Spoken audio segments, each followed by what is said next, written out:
मुझे लगता है सरकार अब कुछ समझदार हो गई है और खौफ तो है सरकार। दो खबरें बताऊंगा। एक तो नितिन गडकरी जो हैं वो चले गए हैं high court, Mumbai high court, कि मेरे खिलाफ इथेनॉल को लेकर जो खबरें हैं वो हटा दी जाए। वहीं बिहार पुलिस ने अब कह दिया है, लिखित बयान जारी किया है कि वो कोई भी केस नहीं चलाएगी। 300 छात्र वहां अरेस्ट किए गए हैं। कोकरोच जनता पार्टी ने आज दिल्ली में ऐलान किया कि 24 घंटे का अल्टीमेटम है। अगर 24 घंटे में एफआईआर वापस नहीं लिए जाते हैं, सरकार ने जो वादा किया था उसको नहीं पूरा किया जाता है, तो हम दोबारा धरना करेंगे।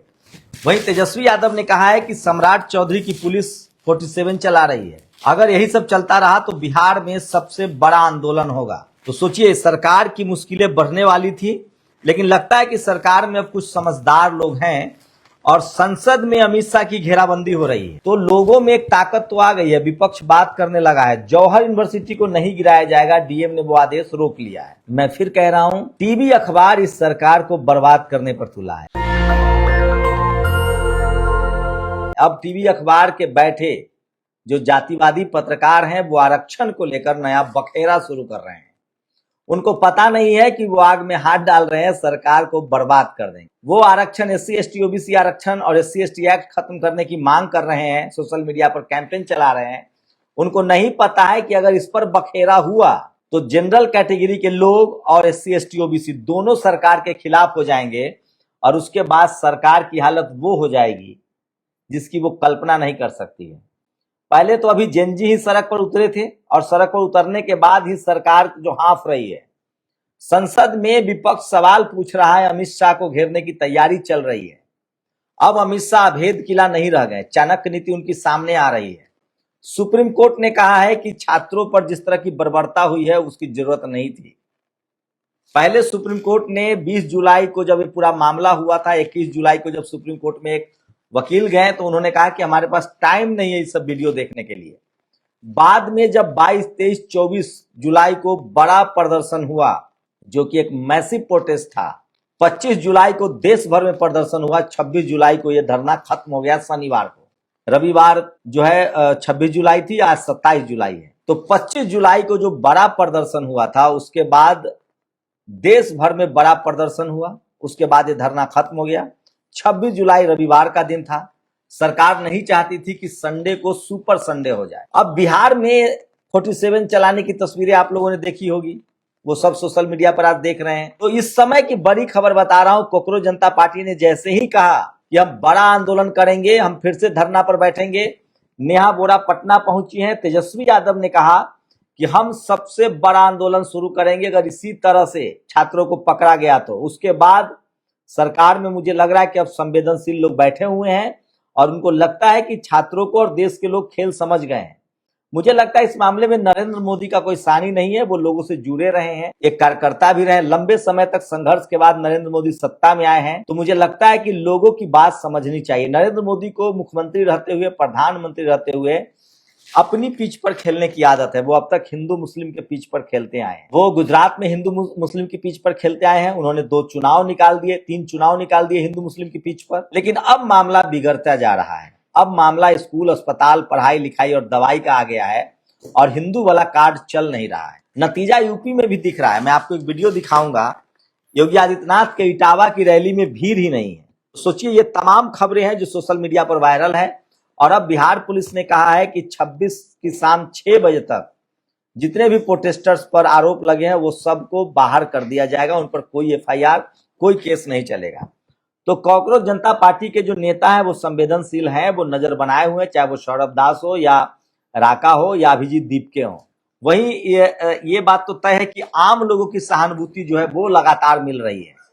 सुप्रीम कोर्ट ने कहा है कि ये ठीक नहीं है जिस तरह की बर्बरता हुई है, क्योंकि सुप्रीम कोर्ट की बड़ी आलोचना हुई थी सोशल मीडिया पर जैसे ही उनका ये बयान वायरल हुआ था कि इसमें हमें देखने के लिए समय नहीं है, मेरे पास समय नहीं है। एक वकील ने कहा था कि सर बर्बरता हुई है, उन्होंने कहा कि ठीक है कोई बात नहीं है, आगे देखेंगे। उन्होंने कहा कि वीडियो देख लीजिए, उन्होंने कहा कि मेरे पास टाइम नहीं है। बाद में उस वीडियो को हटा दिया गया।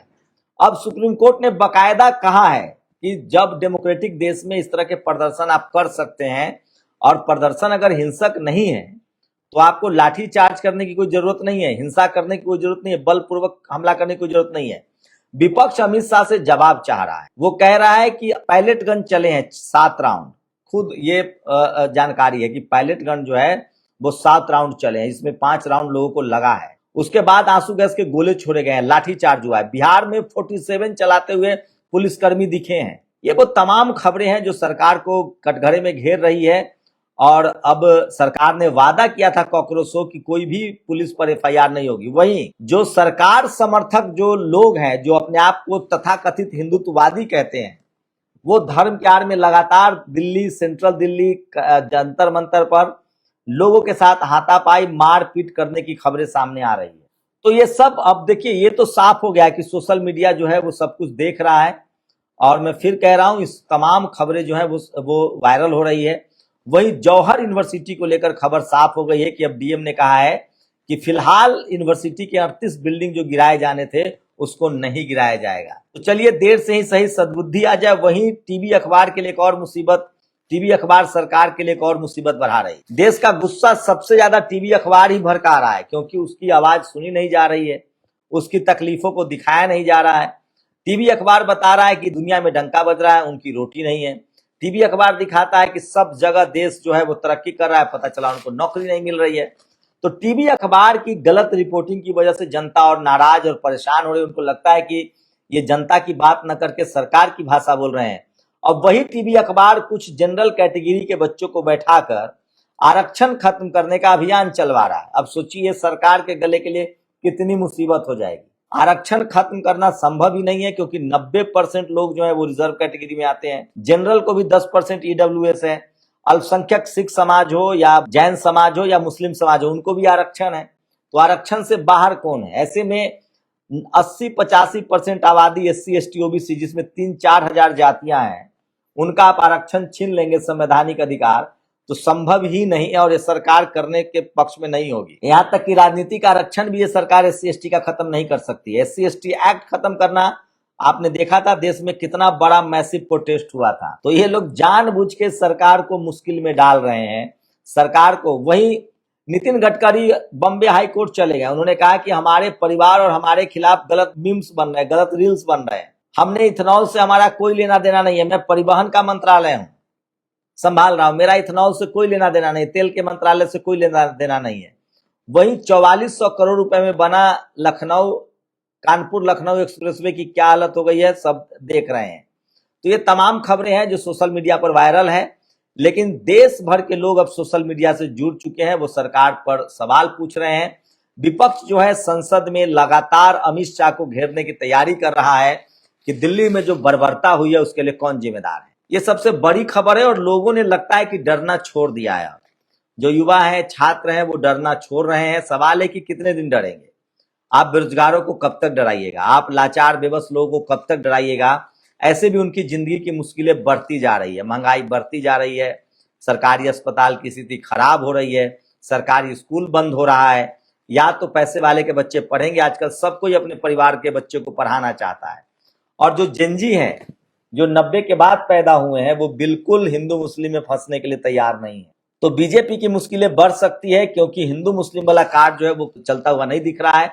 ऐसे में सरकार के साथ, सरकार के लिए ज्यादा जरूरी है कि वो लोगों को एड्रेस करे। इसी देश के नागरिक हैं, इस सरकार को उन्हीं से वोट लेना है। तमाम कोशिशों के बावजूद आपको चुनाव प्रचार में जाना है। और जो जेनजी का ये प्रोटेस्ट था, ये कोई 1 लाख 2 लाख लोगों का प्रोटेस्ट नहीं था। इस देश के लगभग 25 करोड़ जो युवा हैं, वो लगातार एजुकेशन के मुद्दे पर एकजुट दिखे। तो सरकार को सद्बुद्धि आए और वो अपना काम ठीक से करे। पत्रकार का तो यही काम होता है कि जहां गड़बड़ियां है वो सरकार को दिखाए। मुझे लगता है कि इस सरकार को डुबाने में मीडिया की बड़ी भूमिका होगी। आप लोग अपनी राय जरूर दीजिए। शुक्रिया। नेशनल दस्तक की आपसे गुजारिश है कि अगर इसको बचाना चाहते हैं तो नेशनल दस्तक को सब्सक्राइब करने के लिए रेड कलर के सब्सक्राइब बटन को दबाएं, फिर बेल आइकन की घंटी दबाएं। नेशनल दस्तक को बचाने के लिए बहुत जरूरी है कि हर खबर को शेयर करें, लाइक करें, कमेंट जरूर करें।